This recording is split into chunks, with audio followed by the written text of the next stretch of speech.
o Vitória vai se preparar para sábado, hein? Tá aí descansando. Tomara que sábado não diga que tem gente cansada. Depois da eliminação na Copa do Brasil na semana passada, o Vitória vem na sua preparação para o jogo de sábado contra o Atlético Goianiense às 16 horas, que é a 7ª rodada do Brasileiro.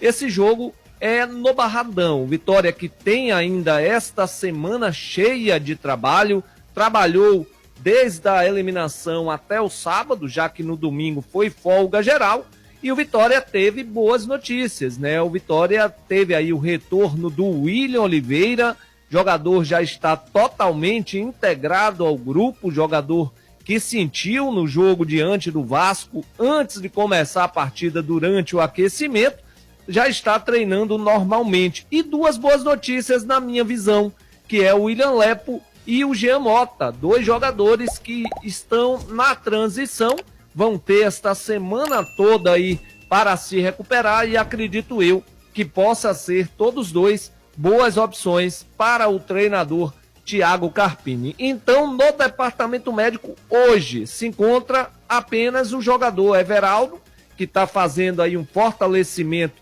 na academia do clube para voltar em breve, não sabemos ainda em quanto tempo o Everaldo vai retornar, e o Cáceres, né, jogador que também está se recuperando de uma cirurgia que ele teve na região do calcanhar. Então são esses dois atletas que estão aí fora no departamento médico, já desfalcando o Vitória já há um bom tempo.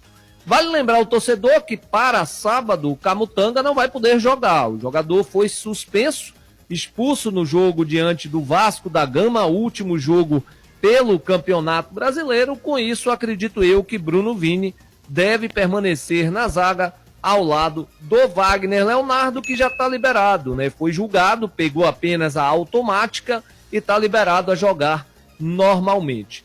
Sobre contratações, muita gente está agoniado. Quando a bola não entra, o torcedor quer mais e mais e mais. Vitória já fez nessa temporada 24 contratações, mas sobre contratações, eu cheguei até a divulgar aqui meio-dia no Papo de Craque de sexta-feira, depois divulguei nas minhas redes sociais, que o Vitória já tem um acordo, já um acerto com o Palmeiras em relação ao lateral direito, Gustavo Garcia, jogador de 22 anos, hoje ele é a terceira opção para o treinador, o Abel Ferreira, né? Ele é o terceiro lateral direito, lá tem o Marcos Rocha e tem o Mike, ele é o terceiro, mas é um jogador que já vem fazendo parte do grupo principal há mais de 2 temporadas, então é um jogador que tem sua chegada prevista para 10 de julho, que é quando vai acontecer a abertura da janela. Para quem não conhece, é um jogador que tem 22 anos, alguns títulos na base do Palmeiras, na base da seleção brasileira, ele foi campeão mundial junto com a seleção brasileira sub-17 em 2019, foi bicampeão mundial pela equipe do Palmeiras, sub-17, 2018, 2019, tem diversos títulos aí com o clube, como a Copa São Paulo Futebol Júnior em 2022, campeão paulista, sub-15, sub-17, sub-20 pela base, e o lateral também fez parte das campanhas de títulos do Campeonato Paulista e do Campeonato Brasileiro de 2022, aí sim, já pelo time principal. Então é um jogador que já está praticamente certo, já está acertado a vinda dele para 10 de julho na abertura da janela. Outros nomes estão sendo especulados, a gente ainda não tem nada de concreto para trazer o torcedor. O que a gente tem de concreto são as posições que o Vitória tem interesse em trazer, que é mais um goleiro, mais um lateral direito, mais um zagueiro, mais um volante, 2 atacantes de beirada e um centroavante. São no mínimo 7 jogadores que o Vitória deve contratar nessa próxima janela, que vai ter a sua abertura no dia 10 de julho. Sobre saída, além do Zeca, vamos ter sim mais algumas saídas. O Zapata, né, deve ser o próximo a pegar o bonde, o jogador já está negociando a sua rescisão, deve sair nos próximos dias. E alguns clubes que estão interessados em alguns jogadores do Vitória, como principalmente o Dudu. O Cruzeiro está interessado no Dudu.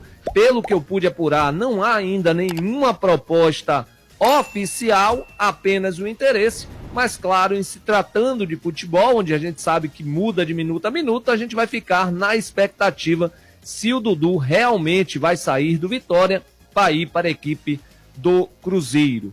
Para a gente finalizar, Rocha, o time feminino, né, ganhou aí na última sexta-feira, conseguiu o seu acesso à Série A2 do Campeonato Brasileiro, tá aí jogando a terceira divisão do Campeonato Feminino, avançou para a semifinal e vai em busca do título, mas de antemão já tem um acesso garantido, venceu o União do Rio Grande do Norte, lá em Pituaçu, pelo placar de 2-0. O time sub-20 também largou bem nas quartas de final do Campeonato Baiano da categoria, venceu o Conquista jogando em Pituaçu pelo placar de 2-0. Vitória agora que pode perder até por 1 gol de diferença. Se perder por 2, a vaga será disputada nas cobranças de pênalti. O time sub-20 que jogou com Darby Barbosa, Matheus Silva, Andrei, China e Pedro, Jobert, Henri e Eric Soares, Fal, que é o Fábio Soares, Rodrigo Dias e Alexandro. Inclusive, o Fal marcou um dos gols e o Alexandro marcou o outro gol. As duas equipes voltam a se enfrentar no próximo domingo às 15 horas.